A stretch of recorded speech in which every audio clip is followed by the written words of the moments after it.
dito kay Rene J. Would have been a nice kill for Bigatron Alpha, pero they would take the flicker mula dito kay Rene J. Kaso yun nga lang, sila nauna dito sa pagong. Abot naman si Demon Knight however, pero nandun na yung zoning na ginagawa ni Luke. Tanong is may damage ba sila para ma-zone yung glue, pero napalayo actually si Luke dito, pero yung shadow kumabit doon kay Demon Knight, and the shadow kill has been committed. Napatakbo dito si Demon Knight, and the retribution will be there from Super Ken to secure the objective for BTR. Pero Aurora ang makakakuha ng first blood. That is the Hayabusa taking down. Di pa sila tapos. Rene J dito with the Raging Sandstorm onto Luke, and hindi naman kailangan ng counter para mapatay nila yung si Super Ken. Talagang hinabol nila yung tatlong shadow na hawak dito ni Super Ken, kaya nandun yung trade agad. So overall, maganda pinapakita na itong dalawang team na to. Very quick to punish. Yung Sipa, hindi nga lang tatago sa pader, pero it is gonna be enough. The shadow kill, hindi nga... Kinumit ba? I think, yes, nagamit siya. Okay, Eternal Guard. Galit na galit sila kay Rene J. Full commit yun. Spawning in 5 seconds. So nasa board lane naman yun. Makikita na natin sumama yung Harit pa rin na rin yung Irithel. And si Luke! Si Luke nandito rin, si Gluck! Si Go.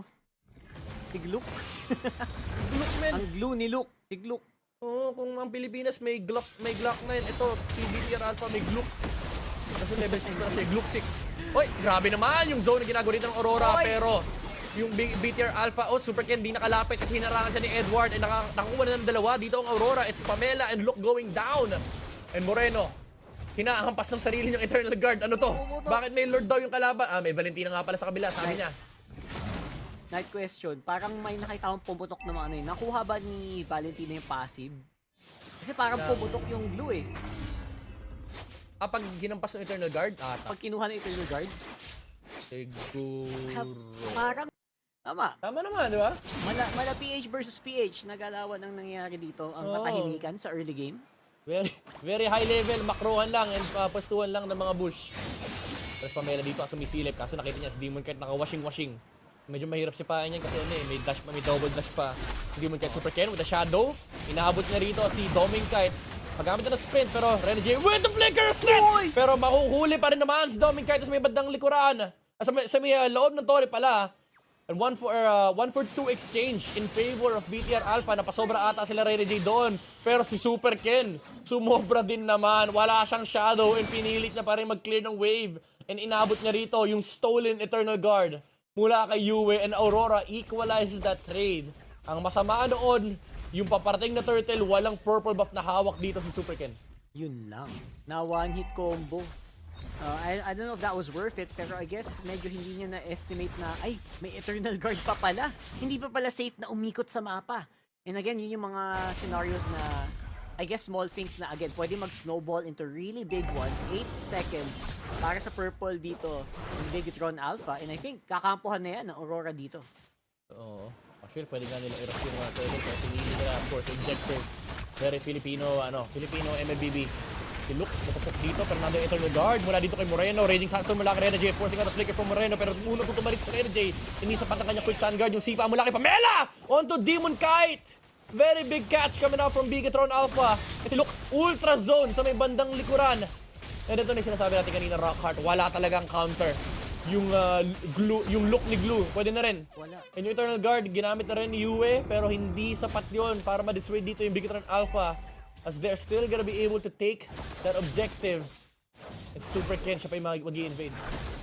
Dahan-dahan na nakakat yung napapabagal yung Abante ng Aurora dito. Si Luke, ang talagang target lock niya ngayon kay Edward. Ayaw niya makatulong si Edward sa teamfight masyado. And alam niyo yung pwesto ni Doming Knight ngayon is malaki pa yung difference ng damage output ng Irithel kumpara sa Harit. So I think kinapitalize lang ng Bigatron Alpha na alam mo yung Harit, mas maaga mag-power spike kesa dyan. So why not force a 5-man teamfight and yun na yung nangyari. Yeah. Nalilimitanan nila yung lead dito ng Aurora. Hindi pa Pamela dito. Nasipa pa niya si Edward. And that is gonna be a combo coming up for BTR. Pero unang tutumba rito yung show ng BTR Alpha. Naka-double kill naman si Super Ken. However, that's a shadow kill. Taking down Edward and Rene J. And ngayon, si Demon Knight ay tamang hanap muna ng potential trade-off dito. Kaso ang problema, wala silang makikita dito sa mapa. Dahil nakapwesto sa mga bush dito ang BTR Alpha. Look once again. Looking to zone out the enemies, and si Super Ken playing the macro game, split push muna. Eman with the Zaman Force Harit is dishing out so much damage. Ayun na nga yung putok nung Vexana. Pero Super Ken naghahanap ng potential pick-up doon sa may bandang kaliwa. Pero siyang shadow kill, pero wala siyang makaharap target. It's just Renegade. And alam natin na medyo sayang yung shadow kill kapag ginamit mo sa isang Khalid. And actually, nagkakaroon ng buhay ni Renegade dito kasi wala siyang choice. Parang sobrang all-in lang nung pwede niyang gawin. Pag pumasok siya, parang wala nang labasan. And again, it's just the amount of damage. Yung damage profile din dito ng Bigetron Alpha is napakaganda. Just to make sure na madami din silang pang-cancel ng Quicksand Guard, by the way. So, hindi din basta pwede tumangkay si Renegade sa harapan. Kahit yung glue lang, men, kaya niyang cancelin yan eh. Oo, pag nadikitan tsaka nahila mo, Pag nadikitan. ka, tapos ka talaga. Tapos ang masakit kasi dito, yung typical combo ng Aurora, yung Khalid tsaka Vexana, wala silang Vexana. I mean, pwedeng kopya ni Yue, yung Eternal Guard, pero hindi ganun ka-potent kasi yung Vexana talaga napakalaking tulong kapag may kasama kang Khalid. Ngayon yung pinag-uusapan natin kanina, pag inabot ka ng kamay ng Vexana, pwede ka mag-start ng isa pang rank game. Combo nalo, wala nang gisingan, no? Combo nalo. Oo. Kaya na nga. Sure win eh. Possible. Again, sure win talaga yun kasi tagal nun. 8 seconds siguro, mga 7 seconds. Oo, pag men. sinagad mo yung Sabi ko nga yung combo nun. Pwede ka mag-queue. Pwede ka mag-queue. na ulit. Promise. Next game. Kasi ang next nun, syempre patay ka na, diba? Pwede ka nga mag-queue. Legit. Pero at this point, ang tanong is malalanding yung balahan dyan. Especially ngayon with Pamela nasa harapan. Oh, Renegade! Naku po! Nagamit ng Renegade! Namatay yung germs. Ang si Pamela dito, tinamaan ng focus kami na from Renegade. So kahit paano, wala naman na yung ultimate ni Khalid. Pero hindi pa rin naman makapagsimula ng Lord dito ang BTR Alpha. Pero napapoke sila. Napapoke din yung Aurora. And di rin sila makalapit kasi may glue na nag-aabang dito sa mga damo. Yung mga bushes ay chinecheck na ng Bigetron Alpha dito. Luke is just doing his job. Para siyang security guard dito. Chinecheck niya lahat ng pwedeng labasan ng Aurora. Yung mga checkpoints ng BTR Alpha. Super Ken starting the Lord, Renegade. He will have the Raging Sandstorm in just a bit. Pero yung Lord medyo bumababa na yung HP. Kailangan ng rumisponde ng Aurora. Ire-reset ba ito ng BTR Alpha? Hinawakan ni Renegade pero here comes the Glook. Pero Eternal Guard nagkalabasan na. Dalawang Lord na naman si Renegade dito. Shadow kill. Di pa ginagamit ni Super Ken. Shadow pa lang. Pero nakuha na nila yung kill dito kay Renegade. And si Eman sabi ba tayo napagamit ng Purify. Pero habol siya ng Yue. Pero the retribution is there. Mula dito kay Super Ken. Objective secured by Bigetron Alpha. Super Ken with a Shadow. Able to dodge away. Oh, bumalik! Naku po! Bumalik sa kamatayan. Nakakuha siya ng trade dito. Si Yue. Yung napatay niya. Pero that's 4 members from BTR Alpha being taken down and silok na lang yung natitira ng miyembro dito ng BTR and tutumba na rin siya sa kamay ni Demon Kai. 2 for 5 exchange in favor of Aurora. Although nawala yung Lord sa kanila, this is very big for them kasi pwede nilang linisin yung mapa ng Bigetron Alpha. Napasama siya sa balik niya dun sa Shadow, man. Hindi niya natansya yung damage ni Ming. Naku po. Hindi niya natansya si Ming eh.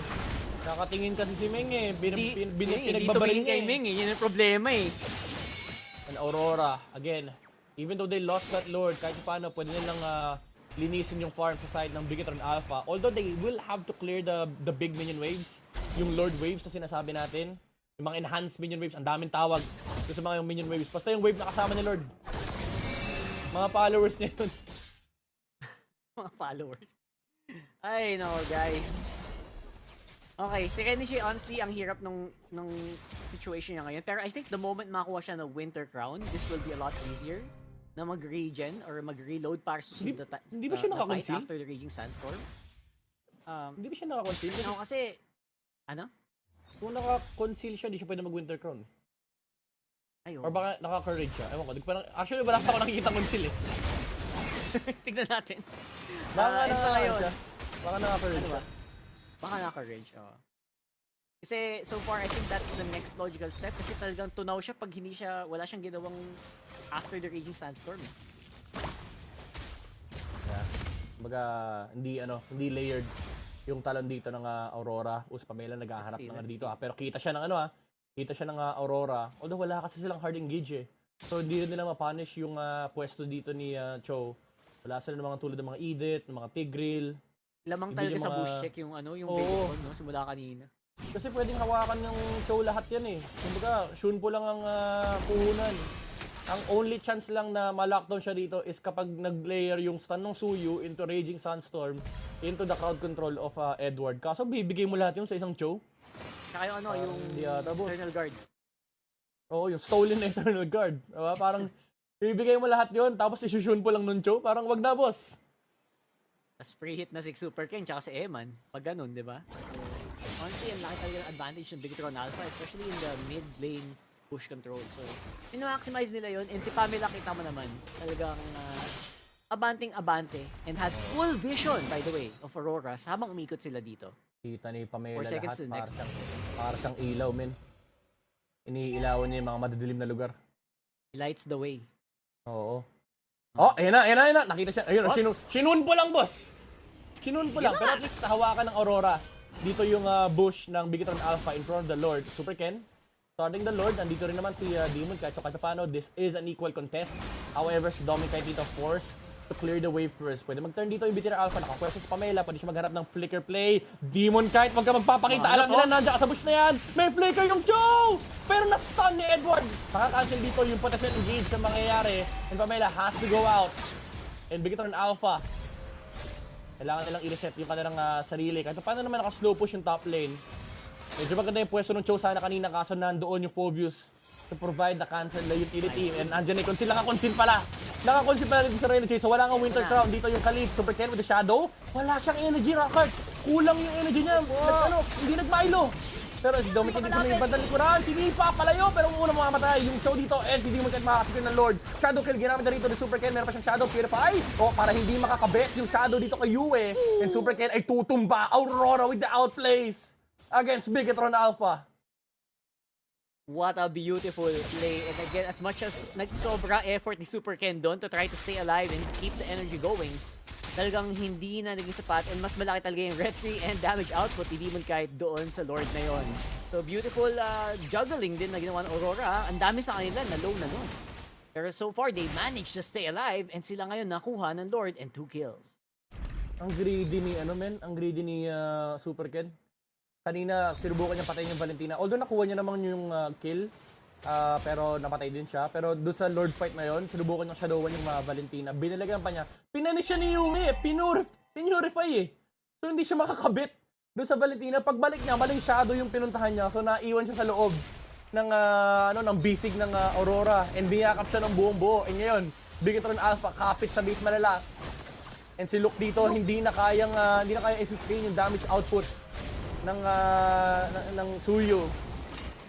And ito, yakap na sila. Yakap na ang Bigetron Alpha. So dito na sila sama-sama sa base. Dito sila magbabanding. Yan, malaking minions doon sa baba at doon sa taas. So it's gonna be push time para dito sa Aurora. Naghahanap ng pwesto, naghahanap ng Oh, Moreno! Moreno with the initiate! Patayan Germs! Oh, Renegade! Raging Sunstorm into 4 members from BTR Alpha. The follow-up is there mula dito kay Demon Kite. And unang tutumba rito, si Eman. May counter set naman mula sa Bigetron Alpha pero makaka-sustain. Mabubuhay pa rin si Demon Kite with the Immortality late purchase. Wow. Binate lang yung Shadow Kill and bumagsak din dito si Super Ken, the Super Bait. Mula kay Demon Kite sa may bili na Sky Guardian helmet para maka-regenerate ng HP. Pamela, nasaan ang kick? Hindi lalabas mula rin si Joe. And now, Bigetron Alpha gets wiped out and Aurora will secure the Game 1 victory. Beautiful ML, beautiful.